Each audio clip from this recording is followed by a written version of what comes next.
Doctor सरिता दुबे शासकीय दूधाधारी बजरंग महिला महाविद्यालय में सहायक प्राध्यापक के रूप में पदस्थ हूँ। आइए आज हम एमए प्रीवियस के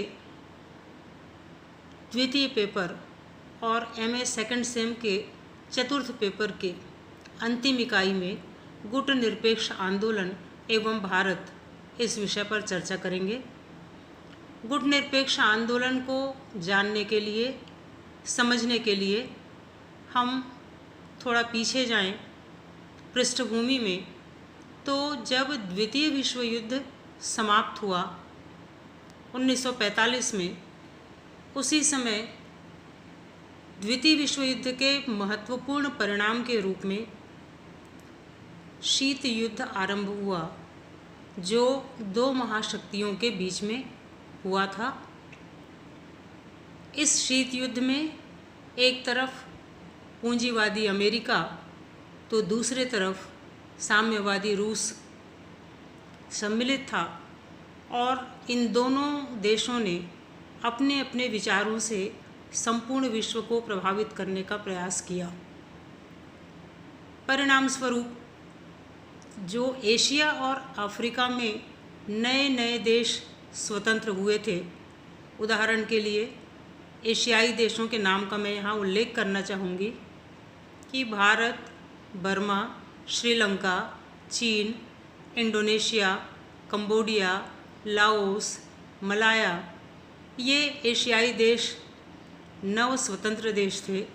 ऐसे ही अफ्रीका में भी देश स्वतंत्र हुए थे और ये जो नव स्वतंत्र एशियाई और अफ्रीकी देश थे, ये अमेरिका और रूस किसी भी गुट में सम्मिलित नहीं होना चाहते थे। इसी बीच और थोड़ा सा और पीछे हम भारत के इतिहास का अध्ययन करें तो जब 1946 में भारत में अंतरिम सरकार का गठन हुआ और पंडित जवाहरलाल नेहरू भारत के प्रधानमंत्री बने, तो उन्होंने एक खाका खींच लिया था कि निकट भविष्य में जब देश आज़ाद होगा तो भारत की नीतियाँ क्या होंगी। और जब देश आज़ाद हो गया तो पंडित जवाहरलाल नेहरू ने दोनों ही समूहों में से किसी भी समूह से प्रभावित विदेश नीति के संचालन को सिरे से नकार दिया और अकेले कुछ करने के बजाय उन्होंने एशियाई देशों से, अफ्रीकी देशों से चर्चा की और इस तरह से धीरे धीरे गुट निरपेक्षता के लिए वातावरण बनता गया और भारत, मिस्र और यूगोस्लाविया, इन तीनों देशों ने मिलकर के ये तय किया कि ये सारे नव स्वतंत्र देश एक तीसरे विश्व के निर्माण का कार्य करेंगे, जो दोनों ही गुटों से अलग, निष्पक्ष रूप से, स्वतंत्र रूप से अपने अपने राष्ट्रों के लिए कार्य करेंगे। तो इस तरह से गुट निरपेक्ष आंदोलन के लिए धीरे धीरे पृष्ठभूमि बनती गई। सारे नव स्वतंत्र देश इस मानसिकता से जुड़ते चले गए और 1961 में गुट निरपेक्ष आंदोलन का आरंभ हुआ, जिसका नेता या जिसका नेतृत्व शुरू से भारत ने ग्रहण किया। आगे हम पढ़ेंगे बच्चों, तो अगले वीडियो में मैं पंचशील पर भी चर्चा करूंगी।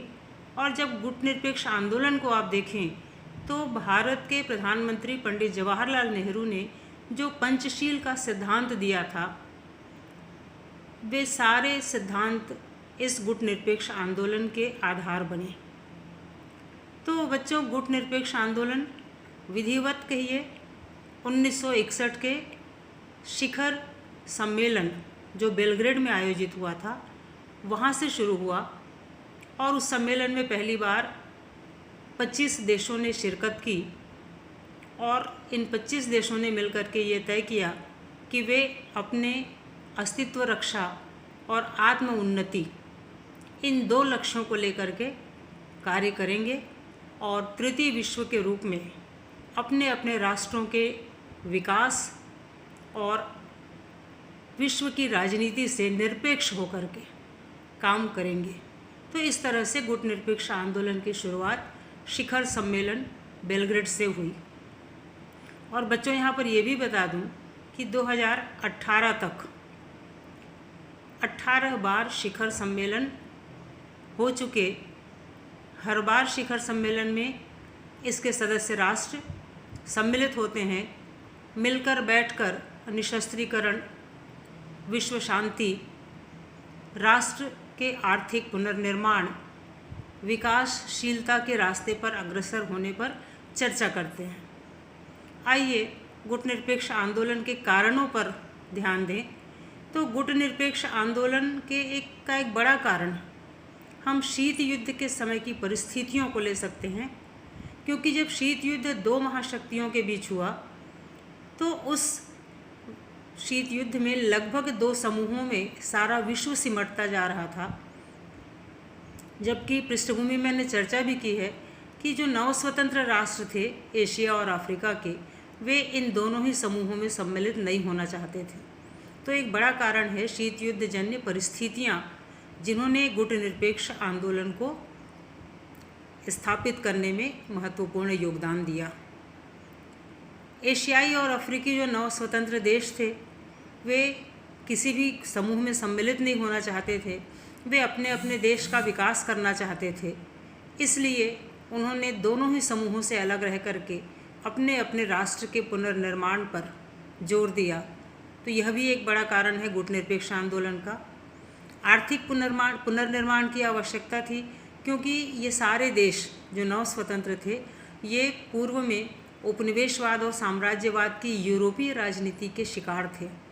इसलिए इनकी अर्थव्यवस्था चरमरा चुकी थी और इन सभी देशों के आर्थिक पुनर्निर्माण की आवश्यकता थी। तो गुटनिरपेक्ष आंदोलन का यह भी एक कारण था।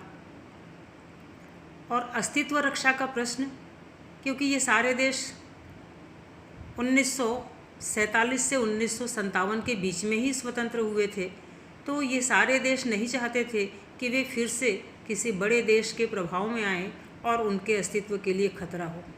तो अस्तित्व रक्षा का प्रश्न भी एक कारण रहा है गुटनिरपेक्ष आंदोलन का।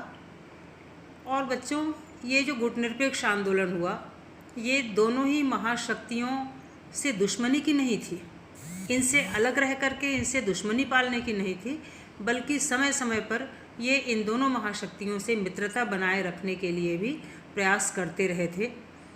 और इन दोनों महाशक्तियों ने इस गुटनिरपेक्ष आंदोलन को भी स्वीकार किया था। तो बच्चों, ये विभिन्न कारण हैं गुटनिरपेक्ष आंदोलन के। और इस आंदोलन के प्रणेता, जैसा कि मैंने बताया, भारत के पंडित जवाहरलाल नेहरू, यूगोस्लाविया में मार्शल टीटो, मिस्र में कर्नल नासिर और डॉक्टर सुकार्नो, ये गुटनिरपेक्ष आंदोलन के प्रणेता थे, जिन्होंने सारे नव स्वतंत्र देशों को यूनाइट किया, संगठित किया, उनसे पत्राचार किया, उन्हें इस समूह में सम्मिलित होने के लिए प्रेरित किया और धीरे धीरे गुटनिरपेक्ष आंदोलन से सारे राष्ट्र जुड़ते चले गए। इस आंदोलन के स्वरूप पर थोड़ी चर्चा कर लें तो मैंने बताया भी था अभी आपको कि गुटनिरपेक्ष आंदोलन का क्रियात्मक रूप हमको दिखाई देता है शिखर सम्मेलनों के रूप में। शिखर सम्मेलन के अंतर्गत 1961 से 1918 के बीच में Belgrade, Cairo, Colombo, Algeria, Delhi, ऐसे बहुत से महत्वपूर्ण क्षेत्रों में लगभग 18 बार इसके सम्मेलन 2018 तक हो चुके हैं। और इसमें 120 सदस्य वर्तमान में हैं, जो हमेशा समय समय पर मिलते हैं, आपस में चर्चा करते हैं, सहयोग करते हैं, निशस्त्रीकरण के लिए कार्य करते हैं, विश्व शांति के लिए प्रयास करते हैं। और यह गुटनिरपेक्ष आंदोलन एक बड़ी भूमिका विश्व शांति के क्षेत्र में निभाता चला आ रहा है। इसकी उपलब्धियों को ध्यान दें तो गुटनिरपेक्ष आंदोलन की सबसे बड़ी उपलब्धि है कि ये सारे देश जो इससे जुड़े हुए हैं, वे निशस्त्रीकरण का समर्थन करते हैं और अन्य देशों को भी निशस्त्रीकरण के लिए प्रोत्साहित करते हैं। विकासशील देश हैं जो विकसित राष्ट्रों से परे अपनी नीतियां मिलजुल करके तय करते हैं, आर्थिक सहयोग की भावनाएं रख करके और काम करते हैं। दोनों महाशक्तियों ने इन्हें मान्यता दी है और ये सारे राष्ट्र अपनी स्वतंत्र विदेश नीति का संचालन करते हैं। आइए थोड़े से इसके महत्व पर भी चर्चा कर लें। तो गुट निरपेक्ष आंदोलन का महत्व, सबसे बड़ा महत्व ये है कि इसने दोनों महाशक्तियों के मध्य होने वाले संघर्षों से इन 9 स्वतंत्र देशों की रक्षा की है, अपनी स्वतंत्र विदेश नीति के निर्धारण के लिए इन्हें प्रोत्साहित किया है।